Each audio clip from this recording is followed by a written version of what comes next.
राधे राधे, जय श्रीमन नारायण, हरे कृष्णा। कैसे हैं आप लोग? आशा करती हूँ कि भगवान हरे की कृपा आप सभी पर बनी रहे। और आज हम सुनेंगे कि भाग्य का लिखा कौन बदल सकता है। तो आइए, भाग्य के ऊपर मैं एक कहानी लेकर आई हूँ, तो शुरू करते हैं। एक समय की बात है, एक बहुत ही ज्ञानी पंडित जी थे। वह अपने एक बचपन के घनिष्ठ मित्र से मिलने के लिए किसी दूसरे गांव में जा रहे थे, जो कि बचपन से ही गूंगा और एक पैर का अपाहिज था। उनका जो मित्र था वो एक पैर का अपाहिज और गूंगा था। उसका गांव काफ़ी दूर था और रास्ते में कई और छोटे छोटे गांव भी पड़ते थे। पंडित जी अपनी धुन में चले जा रहे थे। तभी रास्ते में उन्हें एक आदमी मिला, जो कि दिखने में बड़ा ही हष्ट पुष्ट था।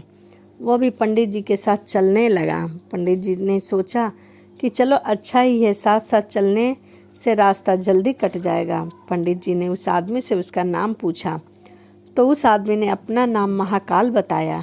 पंडित जी को यह नाम बहुत अजीब लगा, लेकिन उसके नाम के विषय में कुछ भी पूछताछ करना उचित नहीं समझे। वो धीरे धीरे चलते रहे। रास्ते में एक गांव आया।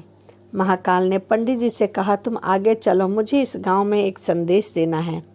मैं तुमसे आगे मिलता हूँ। तभी पंडित जी ने कहा कि ठीक है, कहकर पंडित जी अपनी धुन में आगे चलते रहे। तभी एक भैंसे ने एक आदमी को मार दिया, और जैसे ही भैंसे ने आदमी को मारा, लगभग तुरंत ही महाकाल वापस पंडित जी के पास पहुंच गया। चलते चलते दोनों एक दूसरे गांव के बाहर जा पहुँचे। वहाँ एक छोटा सा मंदिर था। वहाँ ठहरने की व्यवस्था ठीक ठाक लगी, क्योंकि पंडित जी के मित्र का गांव अभी काफ़ी दूर था। साथ ही रात्रि हो चुकी थी, इसीलिए पंडित जी ने कहा, रात्रि होने वाली है, पूरा दिन चले हैं, थकावट भी बहुत हो चुका है, इसीलिए आज की रात हम इसी मंदिर में रुक जाते हैं। भूख भी लगी है, सो भोजन भी कर लेंगे और थोड़ा विश्राम करके सुबह फिर से प्रस्थान करेंगे। तभी महाकाल ने जवाब दिया कि ठीक है, लेकिन मुझे इस गांव में किसी व्यक्ति को कुछ सामान देना है, मैं देकर आता हूँ। तब तक तुम भोजन कर लो, मैं बाद में खा लूँगा। ऐसा कहकर महाकाल वहाँ से चला गया। लेकिन उसके जाते ही कुछ देर बाद उस गांव में धुआं उठना शुरू हो गया और धीरे धीरे पूरे गांव में आग लग गई। पंडित जी को बहुत आश्चर्य हुआ। उसने मन ही मन सोचा कि जहाँ भी ये महाकाल जाता है, वहाँ किसी न किसी तरह से कोई न कोई हानि हो जाती है, जरूर कुछ गड़बड़ है। लेकिन उसने महाकाल से रात्रि में इस बात का कोई जिक्र नहीं किया। सुबह दोनों ने फिर से अपने अपने गंतव्य की ओर चलना शुरू कर दिया। कुछ देर बाद एक और गांव आया और महाकाल ने फिर से पंडित जी से कहा कि पंडित जी आप आगे चलें, मुझे इस गांव में कुछ काम है, मैं आपसे आगे मिलता हूँ। इतना कहकर महाकाल जाने लगा। लेकिन इस बार पंडित जी आगे नहीं बढ़े, बल्कि खड़े होकर महाकाल को देखते रहे कि वह कहाँ जाता है और क्या करता है। तभी लोगों की आवाज़ सुनाई देने लगी कि एक आदमी को सांप ने डस लिया है और उस व्यक्ति की मृत्यु हो गई है। ठीक उसी समय महाकाल फिर से पंडित जी के पास आ पहुंचा।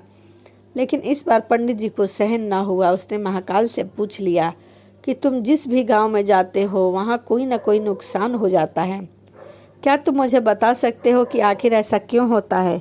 महाकाल ने जवाब दिया, पंडित जी आप मुझे बड़े ज्ञानी मालूम पड़ते हैं, इसीलिए मैं आपके साथ चलने लगता हूँ, क्योंकि ज्ञानियों का संग हमेशा अच्छा होता है। लेकिन क्या सचमुच आप अभी तक नहीं समझे कि मैं कौन हूँ? तभी पंडित जी ने कहा, मैं समझ चुका हूँ, लेकिन कुछ शंका है। यदि आप ही अपना उपयुक्त परिचय दे दो तो मेरे लिए आसानी रहेगी। तभी महाकाल ने जवाब दिया कि मैं यमदूत हूँ और यमराज की आज्ञा से उन लोगों के प्राण हरण करता हूँ जिनकी आयु पूर्ण हो चुकी है। तभी पंडित जी को पहले से ही इसी बात की शंका थी। फिर भी महाकाल के मुख से ये बात सुनकर पंडित जी थोड़ा सा घबरा गए, लेकिन फिर हिम्मत करके पूछा कि अगर ऐसी बात है तो तुम सचमुच ही यमदूत हो, तो बताओ अगली मृत्यु किसकी है? तभी यमदूत ने जवाब दिया कि अगली मृत्यु तुम्हारे उसी मित्र की है जिससे तुम मिलने जा रहे हो, और उसकी मृत्यु का कारण भी तुम बनोगे। तभी यह बात सुनकर पंडित जी ठिठक गए और बड़े परेशानी में पड़ गए कि यदि वास्तव में ही महाकाल एक यमदूत है तो यह बात सही है और उसके कारण मेरे बचपन के सबसे घनिष्ठ मित्र की मृत्यु हो जाएगी। इसीलिए बेहतर यही है कि मैं अपने मित्र से मिलने ही ना जाऊं। कम से कम मैं तो उसकी मृत्यु का कारण नहीं बनूंगा। तभी महाकाल ने कहा, तुम जो सोच रहे हो वो भी मुझे पता है, लेकिन तुम्हारे अपने मित्र से मिलने न जाने के विचार से नियति नहीं बदल जाएगी।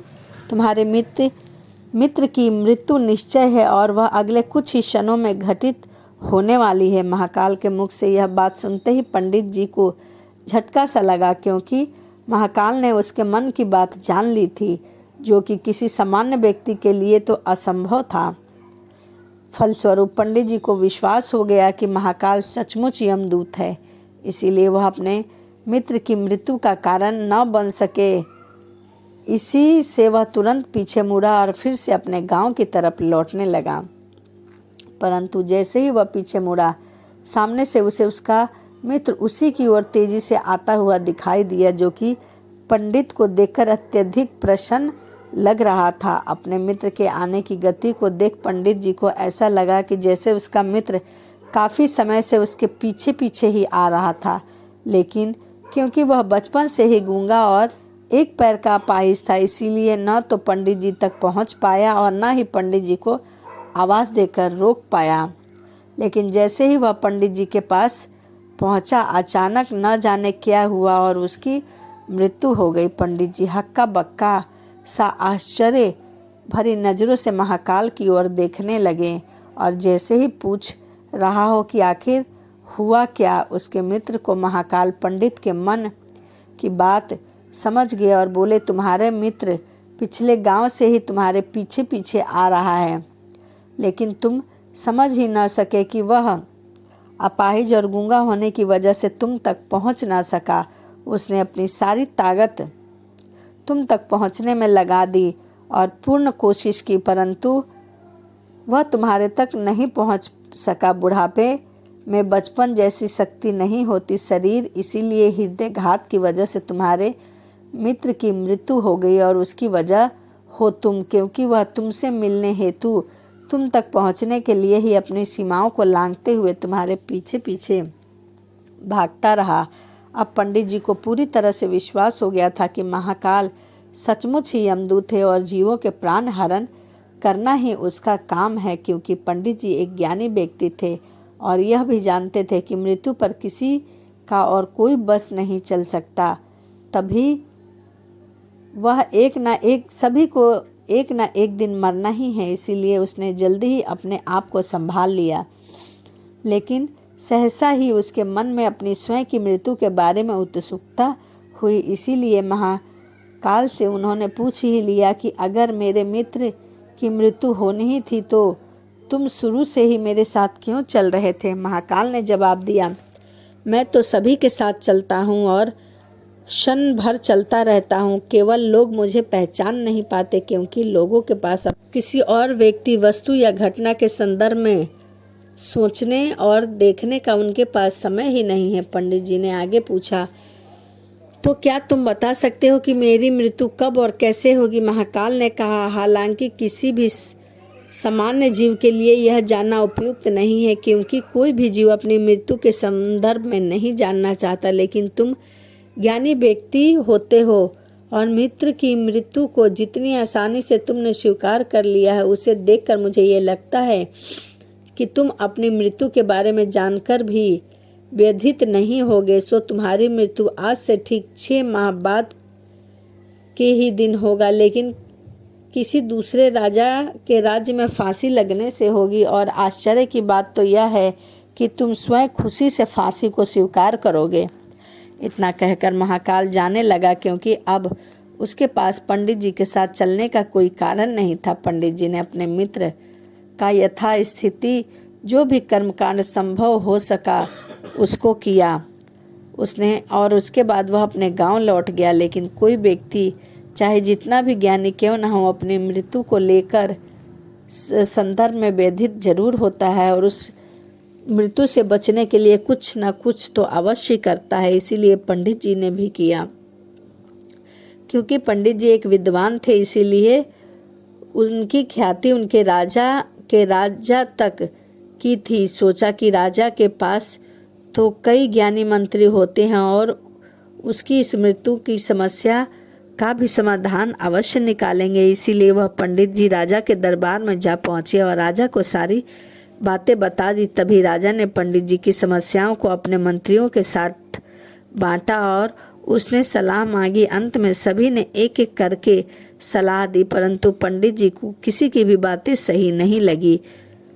और जरूर उसकी मृत्यु 6 महीने बाद होगी, लेकिन मृत्यु तब तक होगी जब वह किसी दूसरे राज्य में जाएगा। यदि वह किसी दूसरे राज्य में न जाए तो उसकी मृत्यु नहीं होगी। यह सलाह राजा को भी उपयुक्त लगी। इसीलिए उसने पंडित जी के लिए महल में ही रहने की व्यवस्था करवा दी। अब राजा की आज्ञा के बिना कोई भी व्यक्ति उस पंडित जी से मिलने नहीं आ सकता था, लेकिन स्वयं पंडित जी भी कहीं आ जा नहीं सकते थे। वह महल के कोने में ही पड़े रहते थे ताकि उसे ये ना लगे कि वह राजा कैद है। हालांकि वह स्वयं ही डर के मारे कहीं भी आते जाते नहीं थे। धीरे धीरे पंडित जी की मृत्यु का समय नजदीक आता गया और अंत में वह दिन भी आ गया जिस दिन पंडित जी की मृत्यु का दिन निश्चय किया गया था। तभी पंडित जी को ध्यान आया कि आज के ही दिन मेरी मृत्यु निश्चय की गई है। उससे पिछली रात पंडित जी डर के मारे जल्दी से ही सो गए ताकि जल्दी जल्दी वह रात और अगला दिन बीत जाए और उसकी मृत्यु टल जाए। लेकिन स्वयं पंडित को नींद में चलने की बीमारी थी और इस बीमारी के कारण वह स्वयं ही भी नहीं जानता था। इसीलिए राजा या किसी और को भी इस बीमारी के बारे में कुछ भी पता नहीं था ताकि उस बीमारी का इलाज भी कराया जा सके। पंडित जी अपनी मृत्यु को लेकर बहुत ही चिंतित थे और उन्हें नींद में चलने की बीमारी का दौरा अक्सर पड़ता रहता था। जब ठीक से नींद नहीं आ रही होती है तो उसी रात पंडित जी को नींद में चलने का दौरा पड़ा और वह उठ कर राजा के महल से निकलकर अस्तबैल में आ गए। और वह राजा का खास मेहमान था, इसीलिए किसी भी पहरेदार ने उसे न रोका, किसी तरह की कोई पूछताछ नहीं की। अस्तबैल में पहुंचकर वह सबसे तेज दौड़ने वाले घोड़े पर सवार होकर नींद की बेहोशी में वह अपने राज्य की सीमा को पार करके दूसरे राज्य में चले गए। इतना ही नहीं, वह दूसरे राज्य के राजा के महल में जा पहुंचे और संयोग से वह उस महल में भी किसी पहरेदार ने उसे नहीं रोका, ना पूछताछ किया, क्योंकि सभी लोग रात के अंतिम पहर चल रही थी और गहरी नींद में डूबे हुए थे। तभी पंडित जी सीधे राजा के शयन कक्ष में पहुंचे और रानी के एक ओर उस राज्य का राजा सो रहा था और दूसरी तरफ पंडित जी जाकर स्वयं लेट गए। सुबह हुई तो राजा ने पंडित जी को रानी के बगल में सोया हुआ पाया। राजा बहुत क्रोधित हुआ। पंडित को गिरफ्तार कर लिया गया। पंडित को तो समझ ही नहीं आ रहा था कि आखिर वह दूसरे राज्य में सीधे कैसे आ पहुंचा, अभी राजा के शयन कक्ष में, लेकिन वहां उसकी सुनने वाला कोई नहीं था। राजा ने पंडित को राज दरबार में हाजिर करने का हुक्म दिया। कुछ समय बाद राजा का दरबार लगा, जहां राजा ने पंडित को देखा और देखते ही इतना क्रोधित हुआ पंडित जी को फांसी पर चढ़ा दिया जाने का फरमान सुना दिया गया। फांसी की सजा सुनकर पंडित जी कांप गए। फिर भी हिम्मत करके उन्होंने राजा से कहा कि मैं नहीं जानता कि मैं इस राज्य में कैसे पहुंचा। मैं तो यह भी नहीं जानता कि मैं आपके शयन कक्ष में कैसे पहुंचा और आपके राज्य में किसी भी पहरेदार ने मुझे क्यों नहीं रोका।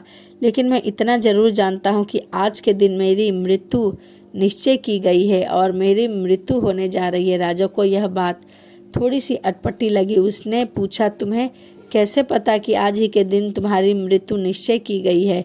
तुम क्या कहना चाहते हो? राजा ने सभी सवालों के जवाब पिछले 6 महीने की पूरी कहानी बताकर दी।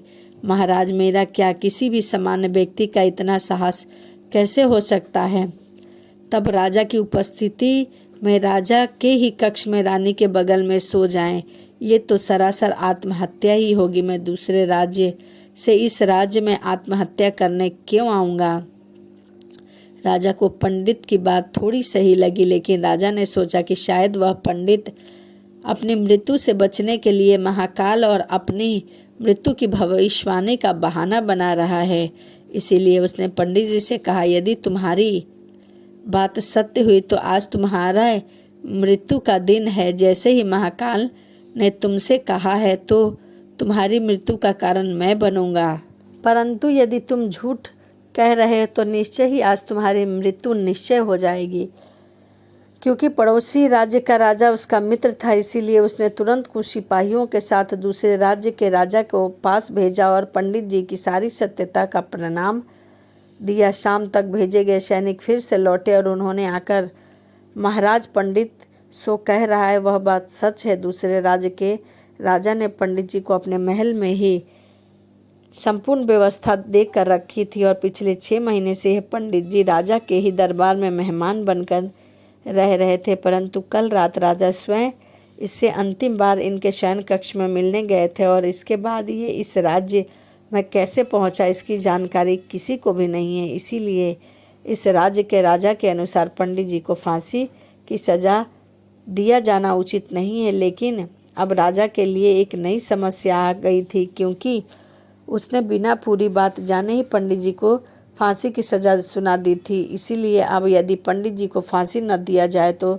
राजा के कथन का अपमान होगा। यदि राजा को फांसी दे दी जाएगी तो पंडित की बेवजह मृत्यु हो जाएगी। राजा ने अपनी इस समस्या का जिक्र अपने अन्य मंत्रियों से किया। तभी सभी मंत्रियों ने आपस में चर्चा करके सुझाव किया कि महाराज, आप पंडित जी को कच्चे सूत के एक धागे से फांसी लगवा दे। इससे आपके वचन का मान भी रह जाएगा और सूत के धागे से लगी फांसी से पंडित की मृत्यु भी नहीं होगी, जिसके कारण उसकी प्राण भी बच जाएगी। राजा को यह विचार उपयुक्त लगा। उसने ऐसा ही आदेश दिया। पंडित जी के लिए सूत के धागे का फांसी का फंदा तैयार किया गया और नियम अनुसार पंडित जी को फांसी पर चढ़ाया जाने लगा। सभी खुश थे कि न तो पंडित मरेगा, न राजा का वचन झूठा होगा।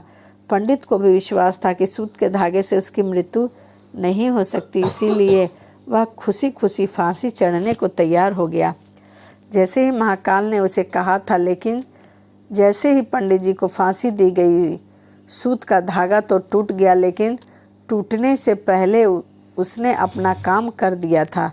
पंडित जी के गले की नस कट चुकी थी और उस सूत के धागे से पंडित जी जमीन पर पड़े हुए तड़प रहे थे। हर धड़कन के साथ उसके गले से खून की फुहार निकल रही थी और देखते ही देखते कुछ ही क्षणों में पंडित जी का शरीर पूरी तरह से शांत हो गया। सभी लोग आश्चर्यचकित होकर हक्के बक्के रहने लगे कि पंडित को मरते हुए देखते रहें। किसी को भी उसकी बातों पर विश्वास न हो रहा था कि एक कमजोर सा कांच के सूत से पंडित की मृत्यु हो सकती है। लेकिन घटना घट चुकी थी और नियति ने अपना काम कर दिया था। जो होना होता है वह होकर ही रहता है। हम चाहे जितनी भी सावधानियां बरत ले, जितने भी उपाय और यत्न कर ले, लेकिन जो घटना घटनी होती है वह घट के ही रहती है। घटना का सारा ताना बाना पहले से ही निश्चय रहता है। इसे हम रत्ती भर भी इधर से उधर नहीं कर सकते। इसीलिए ऐश्वर्य हमें भविष्य जानने की क्षमता नहीं देती, ताकि हम अपने जीवन में ज़्यादा बेहतर तरीका जी सके। यही बात उस पंडित पर भी लागू होती है। यदि पंडित ने महाकाल से अपनी मृत्यु के बारे में न पूछा होता तो अगले 6 महीने तक वह राजा के महल में कैद होकर डरा डरा सा नहीं रहता।